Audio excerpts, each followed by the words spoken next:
अस्सलामुअलैकुम। First year chemistry chapter number 12 electrochemistry में balancing of equation by ion electron method में equation को balance करने का सिलसिला जारी और सारी है। कल हमने इक्वेशन नंबर 1 को बैलेंस किया था, आज हम इक्वेशन नंबर 2 को बैलेंस करेंगे। आज की इक्वेशन भी कल की इक्वेशन का ही एक तसलसल है, यानी कंटिन्यूटी है। ठीक है, इक्वेशन को बैलेंस करने के लिए क्या क्या चीज़ें देखनी चाहिए। आप सबसे पहले ये नोट करते हैं कि आपके इक्वेशन का मीडियम कौन सा है, एसिडिक मीडियम है या फिर बेसिक मीडियम है। ठीक है, एसिडिक मीडियम की मैंने 5 निशानियां बताई थी और बेसिक मीडियम की 4। तो देख लेते हैं कि इसमें एसिडिक मीडियम पर ये इक्वेशन पूरी उतरती है या बेसिक पर। हमने आपसे कहा था कि इक्वेशन के अगर रिएक्टेंट साइड पर एसिड हो तो एसिडिक, H पॉजिटिव हो तो एसिडिक, या एरो मार्क पर लिखा हो H पॉजिटिव तो इसका मतलब है इक्वेशन क्या है आपकी एसिडिक। यूं इस H पॉजिटिव की वजह से, इसकी वजह से हमारी इक्वेशन क्या हो गई एसिडिक। ठीक, जब ये तय हो गया कि इसकी वजह से ये एसिडिक है तो हम ये भी तय कर लेते हैं कि एसिडिक मीडियम में hydrogen is balanced bye H positive ion, oxygen is balanced by water molecule, negative charge is balanced by electron in acidic media। acidic medium में जब हमें हाइड्रोजन की डेफिशिएंसी होती है तो हम उसको पूरा करते हैं किससे। हाइड्रोजन कम पड़ रहा होगा हम H पॉजिटिव लगा देंगे, ऑक्सीजन कम पड़ रहा होगा हम वाटर मॉलिक्यूल लगा देंगे, नेगेटिव चार्ज कम पड़ रहा होगा हम उसकी जगह पर इलेक्ट्रॉन को लगा देंगे।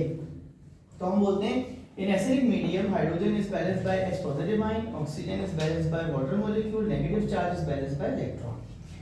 आइए अब इक्वेशन में पहले तो आपने मीडिया डिसाइड कर लेना है, उसके बाद आपको ये रूल एक साइड पर लिखिए कॉपी के ताकि आप भूले नहीं।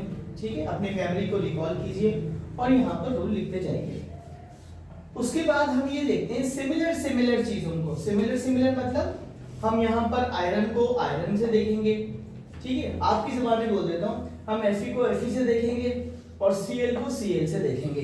ठीक, अब देखिए ये जो आपका Fe है ये +2 से बेटे क्या हो गया +3। और आपको पता है ना increase in positive charge is oxidation, तो आपका आयरन क्या हो गया है ऑक्सीडाइज। ठीक है, increase in positive charge is oxidation, तो मैंने उसको ऑक्सीडेशन वाला जो पार्ट बनाया था जिसको मैं कहता हूं एनोडिक पार्ट, उसमें मैं क्या करूंगा आयरन को लिख लूंगा ऐसे जैसे लिखा हुआ था Fe +2 लिखें या 2+ लिखें इससे कोई फर्क नहीं पड़ता।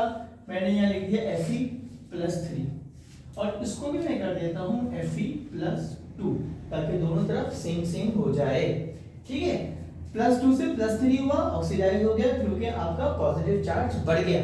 पॉजिटिव चार्ज का बढ़ना ऑक्सीडेशन, पॉजिटिव चार्ज का कम होना रिडक्शन।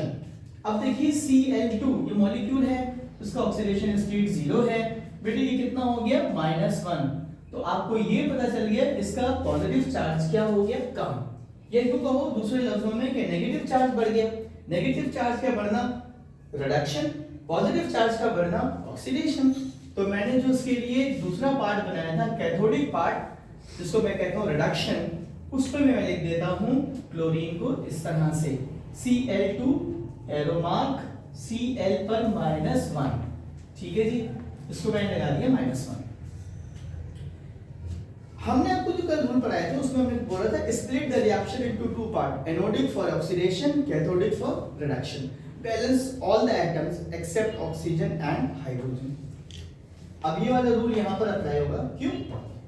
देखिए यहाँ पर आपके पास क्लोरीन कितने हैं 2 और यहाँ पर क्लोराइड कितना है 1, तो मैं इसको बैलेंस करने जा रहा हूँ किस तरह से Cl2 और मैं यहाँ लगा देता हूँ 2।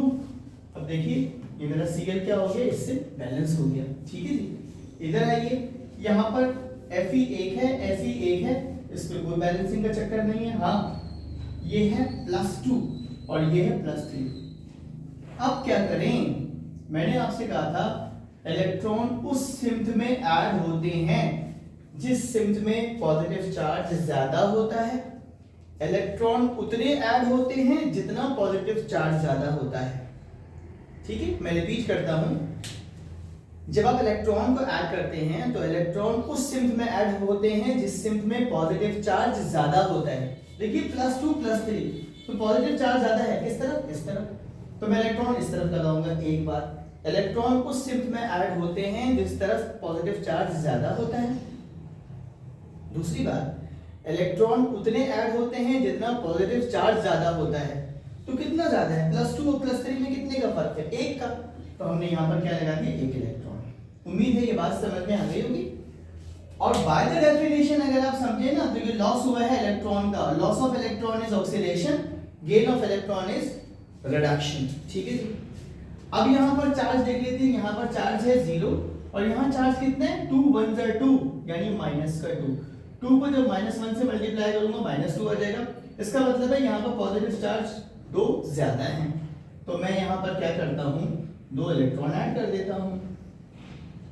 ठीक है, ये तो मैंने आपको समझाने के लिए लिखा था, इसको आप कॉपी में मेंशन नहीं करते। ठीक है, अब आगे चलते हैं। देखिए, अब by the definition gain of electron, reactant side पर है तो इलेक्ट्रॉन गेन होगा, gain of electron is reduction. Okay, अब हमने दोनों इलेक्ट्रॉन्स को बराबर करना है ताकि जब हम इन दोनों हाफ को जोड़ें तो इलेक्ट्रॉन इलेक्ट्रॉन से क्या हो जाए, कैंसिल। तो ये 1 है और ये 2 है, तो मैं क्या करता हूं, क्रॉस मल्टीप्लाई कर देता हूं। इसको मैं मल्टीप्लाई कर देता हूं 2 से और इसको मैं मल्टीप्लाई कर देता हूं 1 से।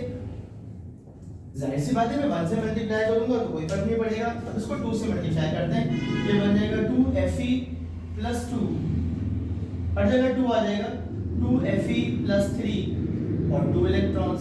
ठीक है बेटे, हमने इसको 2 से मल्टीप्लाई कर दिया। इसको 1 से मल्टीप्लाई करने का मतलब है कुछ नहीं करना है, एज इट इज लिख देना है, क्योंकि किसी भी चीज को 1 से मल्टीप्लाई करें इसका मतलब है nothing to do with that, उसको वैसे का वैसे ही लिख दीजिए। अब आपके सारे काम हो गए। देखिए, इन दोनों इक्वेशन में कहीं भी हाइड्रोजन नहीं है तो हमें हाइड्रोजन आयन लगाने की जरूरत नहीं है।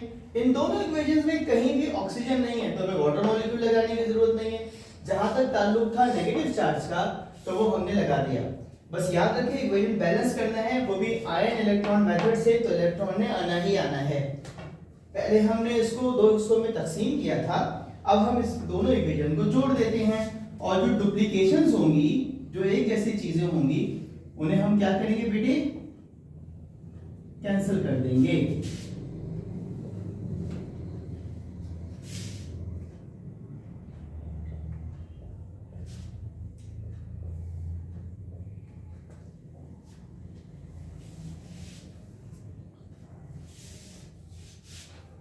ये 2 इलेक्ट्रॉन इन 2 इलेक्ट्रॉन से कैंसिल हो जाएंगे और आपकी इक्वेशन हो जाएगी 2Fe + 2 Cl2 एरोमार। ये दोनों चीजें आपकी रिएक्टेंट साइड पर थी, यहाँ लिख दी, इन दोनों को हम प्रोडक्ट साइड पर लिख देंगे।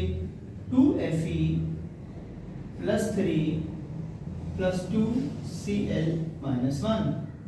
अब हमारी इक्वेशन क्या हो गई, हमारी इक्वेशन हो गई जनाब बैलेंस। इस तरह से हमने अपनी इक्वेशन को क्या कर दिया बेटे, बैलेंस कर दिया। ठीक है, मैंने यहाँ क्रॉस मारा और इसको बोल दिया इक्वेशन इज बैलेंस्ड। आप इसका स्क्रीनशॉट ले लें, आपको एक शेर सुनाते हैं और फिर आपसे इजाजत लेते हैं। चलिए, उल्टे सारे काम है हमारे, कोई काम हम सीधे नहीं करते, तो आज उल्टे कामों पर एक शेर याद आया, लेकिन शेर बहुत अच्छा है, अगर आपको समझ में आ जाए तो। शेर है, उल्टी ही चाल चलते हैं हम बंदगाने इश्क, उल्टी ही चाल चलते हैं हम बंदगाने इश्क, आंखों को बंद करते हैं दीदार के लिए। अल्लाह हाफिज।